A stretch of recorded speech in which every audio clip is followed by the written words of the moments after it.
እንደምን አላችሁ የተወደዳችሁ የባርሴሎና አስደናቂ ታዳጊ ላሚን ያማል አዲስ ኮንትራት ፈርሟል ወይ በሌላ አነጋገር አሁን ያለው ኮንትራት ይዘት ተሻሽሏል እስከ 2031 ድረስ በባርሴሎና የሚያቆይ ኮንትራት ነው ይሄኛው ስለዚህ ተጨማሪ 5 ዓመት በዛው በብሎግራና ተጫዋችነት የሚያሰነብተው ውል ነው በኮንትራቱ ላይ የተቀመጡት ቦነሶችና ኢንሴንቲቮች የሚሟሉ ከሆነ ደግሞ በባርሴሎና ውስጥ ቀዳሚው ደሞዝ ተከፋይ ተጫዋች የሚያደርግ ኮንትራት ነው አሁን በጆርጅ ሜንዴዝ በባርሴሎና ስፖርት ዳይሬክተር በዴኮ ሱዛ እና በፕሬዝዳንቱ ዋን ላፖርታ መካከል ድርድር ሲደረግ ከቆየ በኋላ ነው ተጫዋቹ ይሄንን ኮንትራት የፈረመው ግን የወኪሎቹና የባርሴሎና ሹማምንት ድርድር ብቻ አልነበረም ምንም እንኳን ገና ካሁኑ 106 ጨዋታዎች ቢያደርግም 25 ጎሎች ቢያስቆጥርም የአውሮፓ ሻምፒዮን ቢሆንም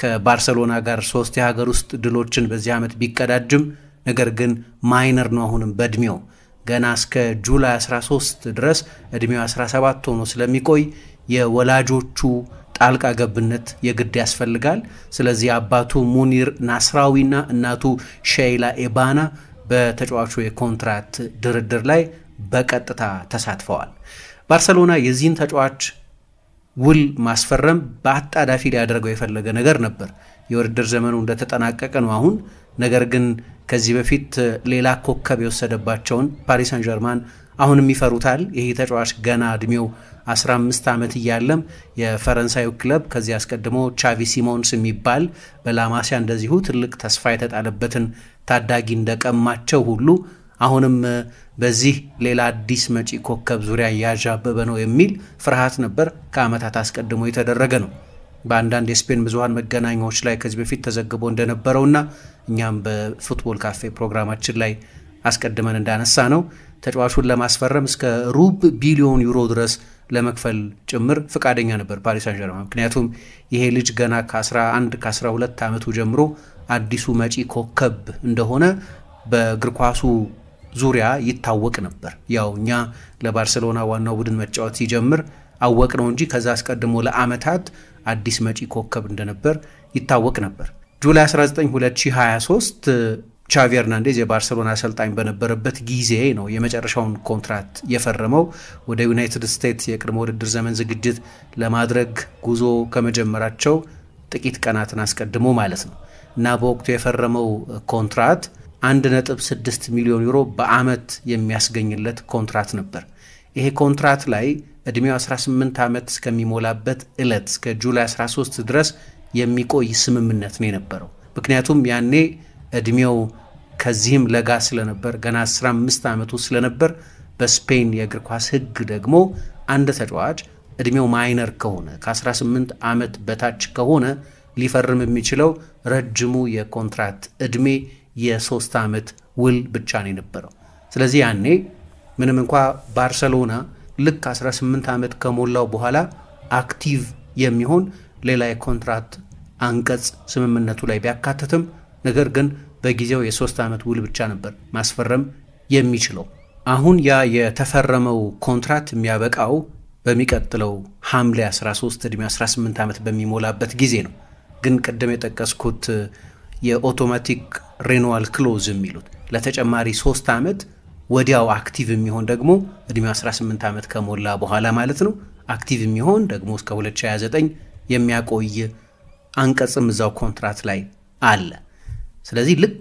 እድሜው 18 ዓመት ሲሞላ 1.6 ሚሊዮን ዩሮ ይከፈለው የነበረው ተጫዋች ወዲያው በአመት የሚከፈለው ደሞዝ ወደ 5 ሚሊዮን ዩሮ ከፍ እንዲል ስምምነት ነበረው ነገር ግን ባርሴሎና በመጀመሪያ አስቀድሞ የዛሬ 2 ዓመት በጆርጅ ሜንዴዝ በወላጆቹና በባርሴሎና መካከል የተደረገውን ስምምነት አጽንፎ መቀጠል ምርጫ ነበር ነገር ግን ባርሴሎና በጥድፊያ መጀመሪያ ከነበራቸው ስምምነት ከ3 እጥፍ በላይ ደሞዝ አሻሽሎ ነው ይህንን ኮንትራት የሰጠው ያ ስጋት አለ ፓሪስ ሳን ጀርማን አሁንም በዙሪያችን ያንዣበበ ነው የሚል ፍርሃት አለ በጊዜው በ2023 አካባቢ እስከ 250 ሚሊዮን ዩሮ ድረስ ለመክፈል ፍቃደኞች ናቸው በተባለ ጊዜ አንዳንድ የካታሎኛ ብዙሃን መገናኛዎች እንደሚዘግቡት ባርሳ ከፍ ያለ የገንዘብ ዕዳ ውስጥ ስለነበር አንዳንድ የቦርድ አባላት በዚህ ገንዘብ እኮ እዳችንን ሁሉ ከፍለን መገላገል እንችላለን የሚል አቋም የነበራቸው ሰዎች ነበሩ።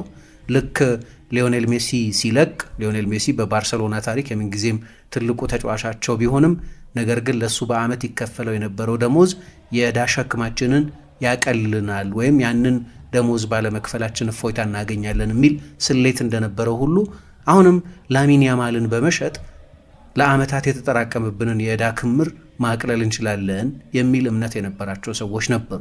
ይሁን እንጂ አሰልጣኙ ቻቪ ሄርናንዴዝ በወቅቱ የቡድኑ ቴክኒካል ዳይሬክተር የነበረው የዮሃን ክራይፍ ልጅ ዮርዲ ክራይፍ ፕሬዝዳንቱም ራሳቸው ዋላ ፖርታ ይህንን የላማሲያ አዲስ መጪ ፈርጥ መሸጥ አልፈለጉም። ምንም እንኳ ከፍ ያለ የዕዳ ሸክም የነበረባቸውም ቢሆን ደግሞ ይልቁን ከ2 ዓመት በፊት ሊዮኔል ሜሲን በዚሁ የፓሪስ ክለብ ተቀምጠው ስለነበር ሌላ አይነት ተጨማሪ እጦት ባርሰሎና እንዲኖረው አልፈለጉም። አሁን ከ2 ዓመት በኋላ ወይም የመጀመሪያ ፕሮፌሽናል ኮንትራቱን ከፈረመ ከ2 ዓመት በኋላ ነው አዲስ ኮንትራቱን የፈረመው። ግን በሌላ ደረጃ ላይ ነው ያለው። የሚቀጥለው መስከረም ላይ የሚቀጥለው የባሎንዶር ሽልማት በሚሰጥበት ጊዜ ከኡስማን ዴምቤሌ ጋር፣ ከላውታሮ ማርቲኔዝ ጋር፣ ከሞሳላ ጋር፣ ከኤምባፔ ጋር፣ ከሌሎችም ከዋክብት ጋር ይህንን ሽልማት ለማግኘት ከፍ ያለ ግምት ከሚሰጣቸው ተጫዋቾች መካከል አንደኛው ነው። በቅርብ ጊዜ የተጫዋቹ ወኪል ጆርጅ ሜንዴዝ ወደ ባርሰሎና ተጉዞ ነበር ባለፈው ሳምንት እና አንድ ቃለ ምልልስ ላይ ላሚን ያማል አዲስ ኮንትራት መፈረሙ አይቀርም፣ በቅርብ ጊዜም ይፈርማል፣ በቅርብ ጊዜም ባሎንዶር ያሸንፋል፣ በዚህ እርግጠኛ ነኝ የሚል አስተያየት ሰጥቶ ነበር። ይህንን የተናገረው ከዋላ ፖርታ ጋር ከዴኮ ጋር የምሳ ቀጠሮ እንደነበረው ያወቁ የካታሎኛ የብዙሃን መገናኛዎች ተከታትለውት ቃለ ምልልስ አድርገውለት በነበረበት ጊዜ ነው።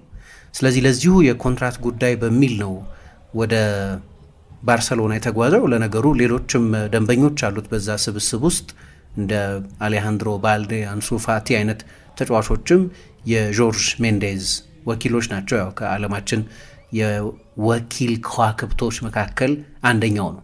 ነገር ግን ባርሰሎና ለምን በአስቸኳይ የዚህን ተጫዋች ኮንትራት ማደስ ፈለገ የሚለውም መነሳት ያለበት ነጥብ ይመስለኛል። ልክ እንደ ዴድላይን እንደ ተቆረጠ ቀን የቆጠሩት የላሚን ያማል ቫኬሽንን ነው። ምክንያቱም በቅርብ ጊዜ ላሚን ያማል ወደ ብራዚል የእረፍት ጊዜውን ለማሳለፍ ይጓዛል። ምናልባት ይሄኔ ተጉዞ ይሆናል እና እዛ ከሄደ በኋላ እንደ ትልቅ ምሳሌው ከሚያየው ከኔይማር ጋር ይገናኛል እና ለላፖርታ አማካሪዎቻቸው አንድ ነገር ሹክ ብለዋቸው ነበር። ምን ይታወቃል የኔይማር አባትና ደግሞ የኔይማር ወኪል አንድሬ ካሪ ወደ ፔዤ ለምን አትሄድም ብለው ቢያሳምኑትስ ብለው ፕሬዝዳንቱን አስፈራሯቸው ይላሉ። ምክንያቱም ኔይማር ሲኒየር የኔይማር አባትና ካሪ ናቸው በ2017 የኔይማር ጁኒዮርን ባርሰሎና እስካሁን ድረስ በህመም የሚያስታውሰው ዝውውር እንዲፈጸም ያደረገው። ብዙዎቹ የባርሰሎና የፋይናንስ ህመሞች መነሻቸው እሱ ይመስለኛል። ምክንያቱም ልክ ነው 220 ሚሊዮን ዩሮ አግኝተዋል። ነገር ግን የኔይማርን ቦታ ለመሙላት በሚል 100 ምናምን ሚሊዮን ዩሮ ለዴምቤሌ፣ 140 ሚሊዮን ዩሮ ለፊሊፔ ኮቺኞ ዝውውር ከሊቨርፑል እሱን ለማስፈረም እነዚህ ሁሉ ተጫዋቾች ይህን ያህል ገንዘብ የፈሰሰባቸው የኔይማር ገንዘብ ስለነበር ነው። በእርግጥ የባርሰሎናን የፋይናንስ ሚስማኔጅመንት በሚገባ የሚያሳይ ስህተት ነው ከዛ በኋላ የነበረው። ስለዚህ ግን ከዝውውሩ የተፈጸመው ከ8 ዓመት በፊት ቢሆንም ህመሙ አሁንም ባርሰሎና ውስጥ አለ እና ያ ትራውማ እንዲደገም አይፈልግም ባርሰሎና። ስለዚህ በዚህ ስጋት በዚህ ፓራኖያ ምክንያት ቶሎ የዚህን ተጫዋች ኮንትራት አሁን ማደስ ነበረበት። የብራዚል ቫኬሽኑ ከመደረጉ አስቀድሞ በውል መታሰር ነበረበት እና ይሄ ፍርሃት ነው ወደ ጆርጅ ሜንዴዝም ጆሮ የደረሰው እና ሜንዴዝ ደግሞ ሁሉ ጊዜም ቢሆን ተጫዋቹ በባርሰሎና መቆየቱ አይቀርም የሚል ማስተማመኛ ሲሰጥ ቆይቷል። ከላፖርታ ጋር በጣም ጥሩ የስራ ግንኙነት አለው። በዚህ የስራ ግንኙነቱ ነው ባለፈው ዓመት ለምሳሌ የጆአው ካንሴሎ ዝውውር በውሰት ወይም የጆአው ፌሊክስ ዝውውር በውሰት ወደ ባርሰሎና የተፈጸመው። አሁንም ባርሰሎና ውስጥ ብዙ ከሱ ጋር የሚሰሩ ተጫዋቾች አሉ። ስለዚህ እሱም በዛው በባርሰሎና እንዲቆይ ይፈልጋል እና ከጥቂት ቀናት በኋላ ነው ከዚህ ወሬ መሰማት በኋላ ጆርጅ ሜንዴዝ ወደ ባርሰሎና የተጓዘው። ላሚን ያማልን ማሳመን ያን ያህል ከባድ የነበር አይመስልም። ምክንያቱም በባርሰሎና ሁሌም መቆየት ይፈልግ ነበር። ነገር ግን እሱና ወኪሎቹ ቤተሰቦቹም አንድ ከባርሰሎና የሚጠብቁት ነገር አለ። አሁን በባርሰሎና ያለኝ ስታተስ የቡድኑ መሪ የመሆን ስታተስ ነው። እሱ ብቻ ሳይሆን የእሱ አማካሪዎች እንዳልኩት እና ይሄ መሪነቴን የቡድኑ ወሳኝ ተጫዋችነትን በደሞዜ ላይ ማየት ፈልጋለሁ የሚል አቋም ነበር፣ ልክ ከዚህ በፊት በሜሲ ላይ እንደነበረው። ስለዚህ ባርሰሎና ከፍ ያለ የፋይናንስ ኮሚትመንት ማሳየት ነበረበት። ስለዚህ አሁን 5 ሚሊዮን ዩሮ አይደለም ባርሰሎና አስቀድሞ በነበረው ስምምነት ጁላይ 13 ሲሆን ከዚያ በኋላ ባለው ጊዜ ለ3 ዓመታት 5 ሚሊዮን ዩሮ ብቻ መክፈል ይችል ነበር። ነገር ግን 15 ሚሊዮን ዩሮ ነው የሚለው ኤል ፓይስ የሚባለው ጋዜጣ። ይሄ ቦነሶቹን ሳይጨምር ማለት ነው። እና አብዛኞቹ ቦነሶች ደግሞ በቀላሉ ሊሟሉ የሚችሉ ቦነሶች ናቸው። አንዳንዶች 20፣ ሌሎች 30፣ ሌሎች 40 የሚሉ ጭምር አይቻለሁ። እንዲሁም ዲ አትሌቲክ የሚባለው ብዙሃን መገናኛ ፖል ቦሉስ በሚባል የስፔን ዘጋቢው አማካኝነት እስከ 40 ሚሊዮን ዩሮ ድረስ ሊደርስ ይችላል ይላል። 40 ሚሊዮን የሚደርስ ከሆነ ከሁሉም የባርሰሎና ተጫዋቾች በላይ ከፍተኛ ገንዘብ የሚያገኘው ይሆናል። በደሞዝ ብቻ ካየነው ግን ከሌቫንዶቭስኪና ከፍራንኪ ዲዮንግ ቀጥሎ ብዙ ደሞዝ የሚያገኙ ሶስተኛው የባርሰሎና ተጫዋች እርሱ ነው። እንደ አንዳንድ ምንጮች ለባርሰሎና ከየትኛውም ዝውውር በላይ በገበያው የትኛውን ተጫዋች ልናመጣ እንችላለን የሚለውን ጉዳይ ከማጤን በፊት የላሚን ያማል ኮንትራት ጉዳይ ከሁሉ አስቀድሞ ቅድሚያ የተሰጠው ነገር ነበር። አንደኛው ተስፋ የሚሰጣቸው ነገር የሱ የኮንትራት ማራዘም እና 1.6 ሚሊዮን ዩሮ የሚያገኝ ተጫዋች ከመሆን በድንገት 15 ሚሊዮን ዩሮ ደሞዝ የሚያገኝ ተጫዋች ወደ ስንት እጥፍ ማለት ነው የሚያገኝ ተጫዋች ወደ መሆን ሲሄድ ፍርሃቱ የባርሰሎና ፋይናንስ ደህና አይደለምና ባለፈው ክረምት እንዳየነው እንደ ዳኒ ኦልሞ አይነቱን ተጫዋች እንኳን አዲስ የፈረመን ተጫዋች ለማስመዝገብ የአንድሬስ ክሪስቴንሰን መጎዳትና ከስኳዱ መውጣት ያስፈልግ ነበር። እንደገና ይኸው ጉዳይ ባለፈው ጥር አጀንዳ ሆኖ በባርሰሎናና በላሊጋ መካከል ትልቅ ክርክር ያስነሳ ፍርድ ቤት ጭምር ያደረሳቸው ጉዳይ ነበር። ስለዚህ ለባርሰሎና እያንዳንዱ ጉዳይ ከፋይናንሻል ፌር ፕሌይ አንጻር መታየት አለበት። ነገር ግን አንድ ተስፋ የሚሰጣቸው ሕግ የአካዳሚው ተጫዋች ነው፣ የላማሲያ ተጫዋች ነው እና በላሊጋ የበጀት ሬጉሌሽን በሚባለው በአንቀጽ 103 ላይ ደግሞ የተጠቀሰ አንድ አንቀጽ አለ። ከአካዳሚው የወጣ ተጫዋች ከሆነ ከወጣት ቡድኑ የወጣት ተጫዋች ከሆነና ድንገት የሱ ቫልዩ ከፍ ካለ ከገበያ ዋጋው በላይ ነው እንኳን ተብሎ ቢታሰብ ተጫዋቹ ሊመዘገብ ይችላል ይላል። ስለዚህ ምንም ጥያቄ የለውም ባለልዩ ክህሎት ነው እና ላሊጋም በዚህ ህግ መሰረት ባርሰሎና ላይ የተጫዋቹ ኮንትራት በመፈረሙ ምክንያት ባርሰሎና በሚከፍለው ተጨማሪ ደሞዝ ምክንያት የፋይናንሻል ፌር ፕሌይ ደንብን ጥሷል የሚል ውዝግብ ይነሳል ተብሎ አይጠበቅም። አሁን ባርሳ እየተከተለ ያለበት የኮንትራት መንገድ ከዚህ በፊት ሊዮኔል ሜሲ ላይ እንዳደረገው አይነት ነው። እንዲያውም አንዳንድ ምንጮች ምን ይላሉ? ብዙ ኢንሴንቲቫይዝ የተደረገ ነው ወይም ደሞዙን ከፍተኛ መሆኑ እንደተጠበቀ ሆኖ ግን ከደሞዙ እጥፍ በላይ የሚሆን ደግሞ ተጨማሪ ቦነሶች ያገኛል። ይህንን የሚያደርግበት ምክንያት የበለጠ ሞቲቬትድ እንዲሆን ያንን ገንዘብም ለማግኘት ሞቲቬትድ እንዲሆን ለማድረግ ነው። ሃይሊ ኢንሴንቲቫይዝድ የሆነ ነው የሚባለው ለዚህ ነው። ሜሲም እንደዛ ነው የነበረው። ልክ የሜሲንም 10 ቁጥር ይሰጡታል ተብሎ ይጠበቃል። በዚህኛው ክረምት አንሱ ፋቲ ወደ ሞናኮ መሄዱ አይቀርም። የሜሲን መለያ የለበሰው አንሱ ፋቲ ነው የሚለብሰው አሁን። ነገር ግን የቡድኑ ፍላግሺፕ ተጫዋች ላሚን ያማል ነው። ግን በባርሰሎና መልበሻ ክፍል ውስጥ ለጓደኞቹ ተናግሯል እንደሚባለው አንሱ ፋቲ እስኪለቅ ድረስ ከፋቲ ላይ 10 ቁጥሩን መውሰድ አልፈልግም፣ ምክንያቱም የቅርብ ጓደኛዬ ነው ብሎ ባርሰሎና አስቀድሞም ከአውሮፓ ዋንጫው በኋላ 10 ቁጥርን ለሱ ለመስጠት የፈለገም ቢሆን ነገር ግን አንሱ ፋቲ እስከለበሰው ድረስ እና እዚህ እስካለ ድረስ በፍጹም ይሄንን መለያ መልበስ አልፈልግም፣ የጓደኛዬ ቁጥር ነው ብሎ ነው የሚያምነው።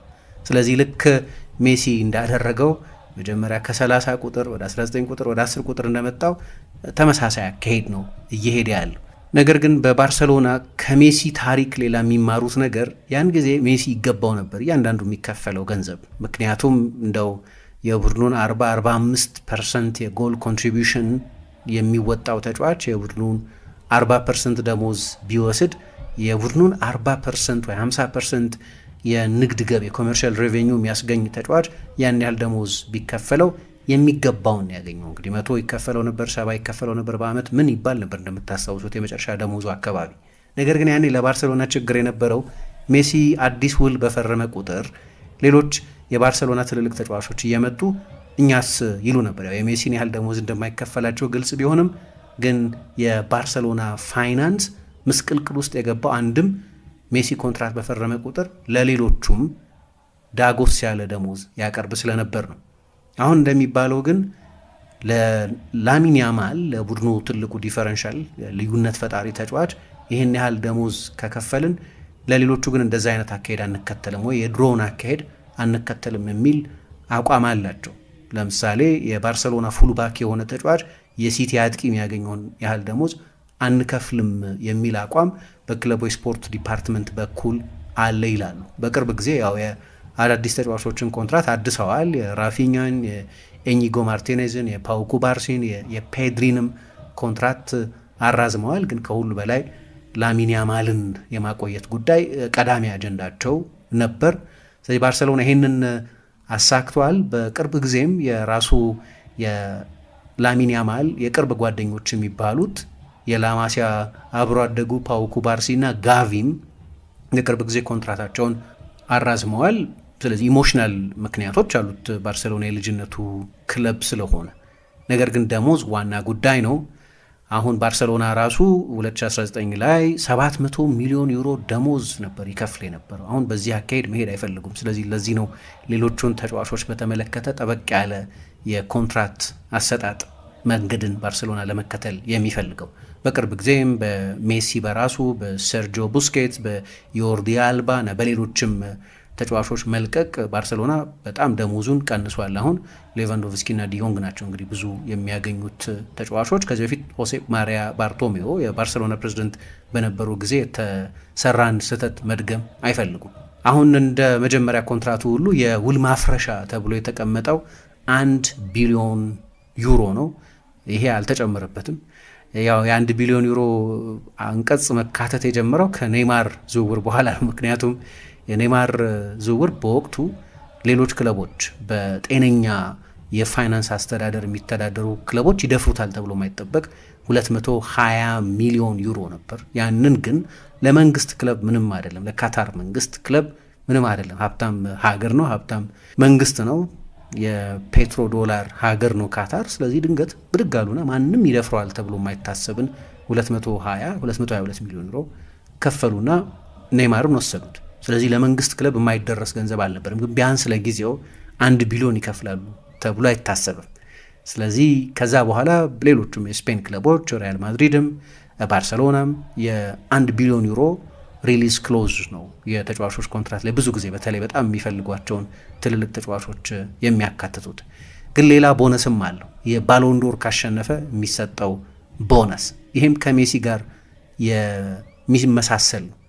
ለተጫዋቾች የሚሰጥ ትልቅ ግምት ሲኖር ነው የባሎንዶር ቦነስ የሚካተተው እና በቀላሉ የሚሳኩ ሌሎች ቦነሶች እንዳሉ ሆነው ደግሞ ባሎንዶርን ለማሸነፍም እንዲያተጋው በማሰብ የባሎንዶር ክሎዝም የዚህ ተጫዋች ኮንትራት ላይ አለ ማለት ነው። ባርሴሎና ተጫዋቹ አዲስ ውል ሲፈርም እንደተለመደው ከላፖርታ ጋር ፎቶግራፍ መነሳት ከዴኮ ጋር ፎቶግራፍ መነሳት እና ያንን በክለቡ ዌብሳይት ላይ ማሳየት የተለመደ ነበር። በዚህኛው አጋጣሚ ግን ላሚን ያማል ውል መፈረሙ ተሰምቷል።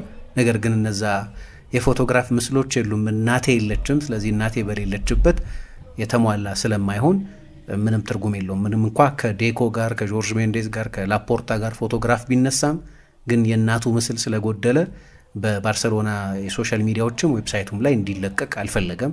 ስለዚህ ወደ ቅድመ ውድድር ዘመን ዝግጅት ከመሄዳቸው በፊት ወደ ጃፓንና ደቡብ ኮሪያ ከመሄዳቸው በፊት ሌላ ኢቨንት ይኖራል ተብሏል። ከዛ በኋላ ነው እንግዲህ በሶሻል ሚዲያው ላይ ይነገራል ወይም ይታያል ተብሎ የሚጠበቀው እንጂ ፎቶግራፎች ነበሩት ይላል ሙንዶ ዲፖርቲቮ የሚባለው ጋዜጣ።